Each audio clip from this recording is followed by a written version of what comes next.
सच्चाई ये है अध्यक्ष महोदय कि आज संविधान संविधान संविधान बार बार इसलिए कह रहे हैं क्योंकि इस चुनाव में इनको पता चल गया कि इस देश की जनता ही इस संविधान को सुरक्षित रखेगी।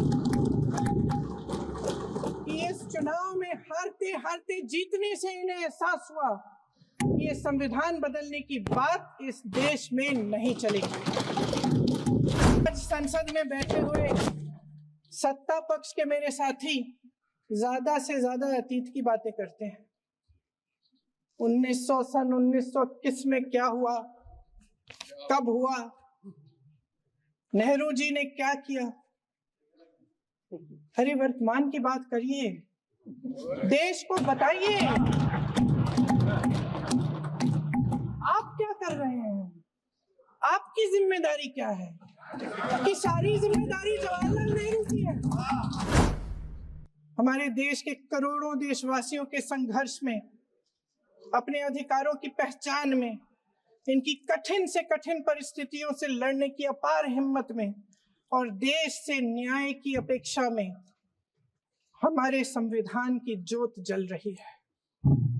मैंने हमारे संविधान की ज्योत को जलते हुए देखा है और इसके साथ साथ ये भी समझा है कि हमारा संविधान एक सुरक्षा कवच है। एक ऐसा सुरक्षा कवच है जो देशवासियों को सुरक्षित रखता है, न्याय का कवच है, एकता का कवच है और अभिव्यक्ति की आजादी का कवच है। दुख की बात यह है कि मेरे सत्ता पक्ष के साथी जो बहुत बड़ी बड़ी बातें करते हैं, इन्होंने इन 10 सालों में ये सुरक्षा कवच, सत्ता पक्ष के मेरे साथियों ने ये सुरक्षा कवच तोड़ने का पूरा प्रयास किया है। संविधान में सामाजिक, आर्थिक और राजनीतिक न्याय का वादा है। ये वादा एक सुरक्षा कवच है जिसको तोड़ने का काम शुरू हो चुका है। लैटरल एंट्री और निजीकरण के जरिए ये सरकार आरक्षण को कमजोर करने का काम कर रही है। अगर लोकसभा में ये नतीजे नहीं आए होते तो ये संविधान बदलने का काम भी शुरू कर लेते। सच्चाई ये है अध्यक्ष महोदय कि आज संविधान संविधान संविधान बार बार इसलिए कह रहे हैं क्योंकि इस चुनाव में इनको पता चल गया कि इस देश की जनता ही इस संविधान को सुरक्षित रखेगी। इस चुनाव में हारते हारते जीतने से इन्हें एहसास हुआ कि ये संविधान बदलने की बात इस देश में नहीं चलेगी। आज जनता की मांग है कि जाति जनगणना हो। सत्ता पक्ष के मेरे साथी ने इसका जिक्र किया। ये जिक्र भी आज इसलिए हो रहा है क्योंकि चुनाव में ये नतीजे आए। ये जाति जनगणना इसलिए जरूरी है ताकि हमें पता चले कि किसकी क्या स्थिति है और नीतियां उस हिसाब से बने।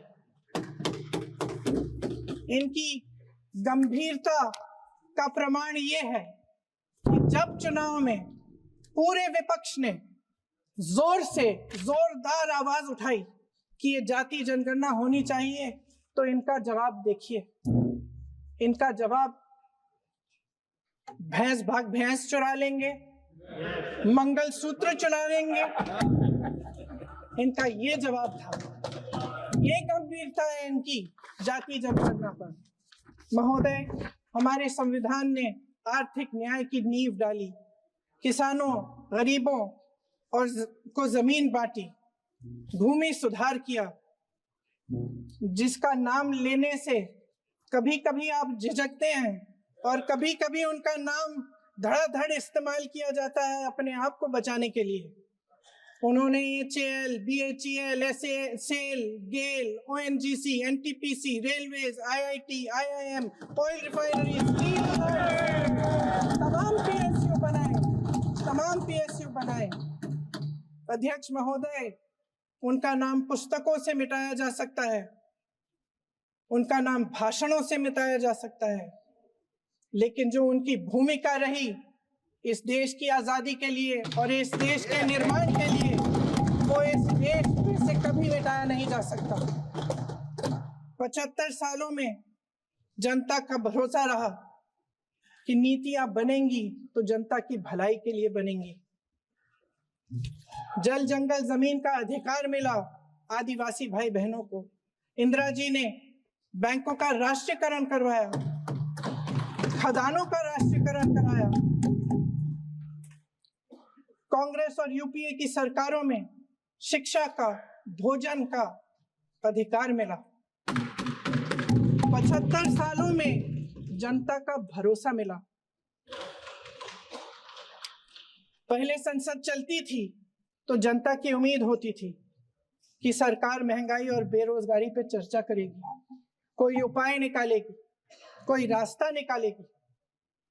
लोग मानते थे कि अगर कोई नई आर्थिक नीति बनेगी तो देश की अर्थव्यवस्था को मजबूत बनाने के लिए बनेगी, तो भारतीय बाजार को मजबूत बनाने के लिए बनेगी, उनके भविष्य को मजबूत बनाने के लिए बनेगी।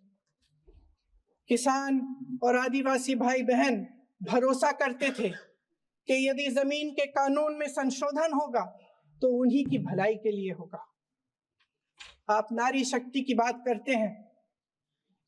आज चुनाव की वजह से शायद इतनी बातचीत हो रही है नारी शक्ति के बारे में, क्योंकि हमारे संविधान ने महिलाओं को यह अधिकार दिया, उनकी शक्ति को परिवर्तित किया वोट में।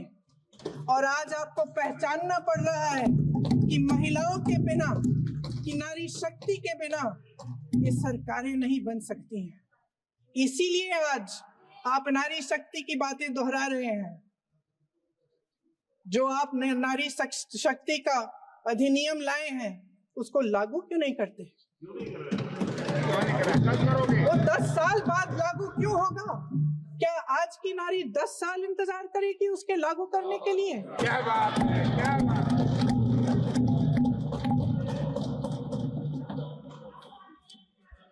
आज संसद में बैठे हुए सत्ता पक्ष के मेरे साथी ज्यादा से ज्यादा अतीत की बातें करते हैं। 1921 में क्या हुआ, कब हुआ, नेहरू जी ने क्या किया। अरे वर्तमान की बात करिए, देश को बताइए आप क्या कर रहे हैं, आपकी जिम्मेदारी क्या है? कि सारी जिम्मेदारी जवाहरलाल नेहरू की है।